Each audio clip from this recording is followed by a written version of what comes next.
Hi there. Thanks for coming back and checking out another junk journal with me. I have today Walt Disney's Mother Goose, a little golden book that I made into a junk journal. Got a really cool button binding as usual in Mickey's favorite colors. And then I also accompanied it with this tassel, and then the tassel I put some tickets and some other stuff on it to make it nice and chunky because I like things when they're chunky. And then the back has just the usual cover for the little golden book. Let's get into this guy. I always like to put these up here so they stay out of the way, and it's really easy just to flip pages the whole time. So of course we have Mickey and Minnie going up the hill. To start out with, I made a nice little title page. I've gotten into making title pages lately as I'm getting to be a better and better junk journaler. I'm just being more intentional about what I'm doing. And so one of the things I did, put the sticker right here, happiness starts here at Disneyland, of course. And then to have that cover page is kind of nice. There's some tickets here where you can write a little bit of information about what people can expect to be in there, or they can just be decorative.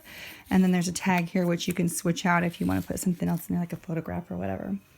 Like in all of my little golden book junk journals, I do have a seam that I sewed all the way around the edge. These are used books. I upcycle as much as I can. And I like to just put that edging on there just to keep it a little more firm. You know, after those little hands have been looking at those for all those years, I think that's just kind of a nice service to the book.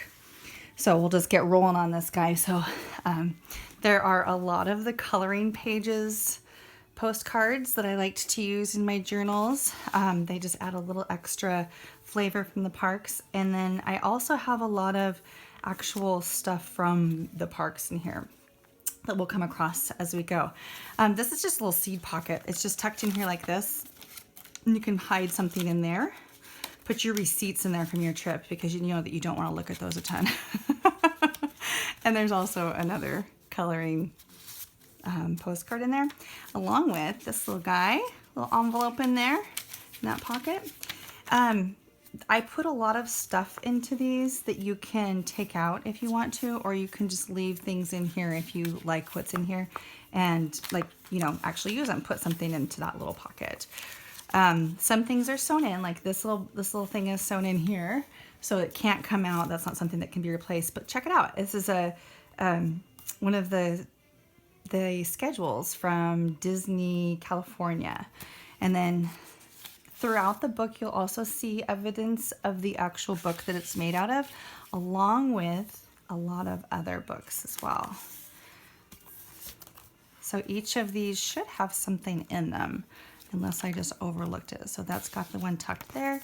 And then this is one of the covers from a couple years ago from Disneyland, when Star Wars 3D added a new place to go in the Star Tours. So here's, again, parts of the map, and then back here is hiding a little envelope for you to put your secrets into.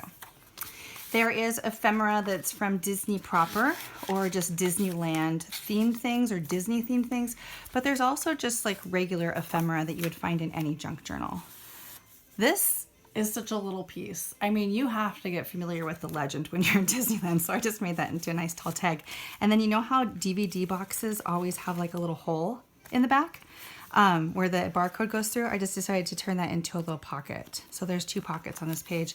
And then I had a friend give me some vintage comic books that were Scamp and 101 Dalmatians. And so you'll find little bits and pieces of that in this book too. Bambi.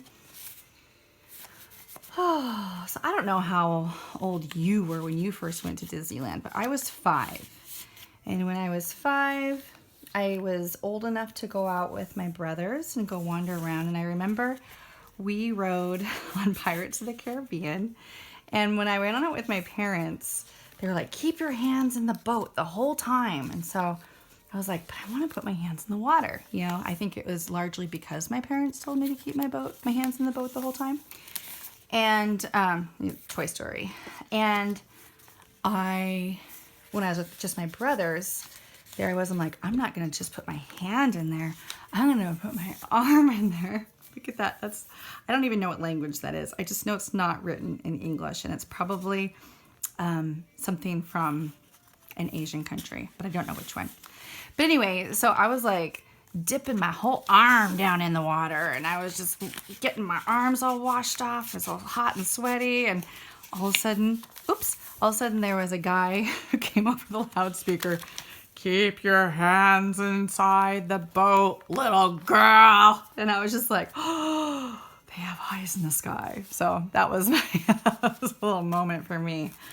Of how closely they're keeping an eye on you in Disneyland. I just couldn't believe that they actually saw me. So we took my daughter for the first time when she was just 14 months old, and it was a really neat experience. I know people often want to wait until their kids are older to go, but we found that every time we would go with her, she would have this huge language boom, and she'd come back from the trips and she would just have to tell us all about what she did. And so she would start, just like making up words. And then eventually she found the appropriate words to be able to talk to us. And so we realized the intellectual stimulation that was happening for our daughter. So here's part of the mapping that you can see. And so it just became a habit after that, and we just couldn't stay away. So we return often, which is why I end up with all of this junk for junk journaling. Benefits me because I get to collect all the stuff and have all the fun, but then I don't keep all the stuff around forever, which I think would make anybody crazy. All right, so that's the entirety of this cute little Mother Goose junk journal. It will be available in my Etsy shop until it sells out. Thanks for stopping by and checking out Mickey and Minnie as they go up the hill like Jack and Jill.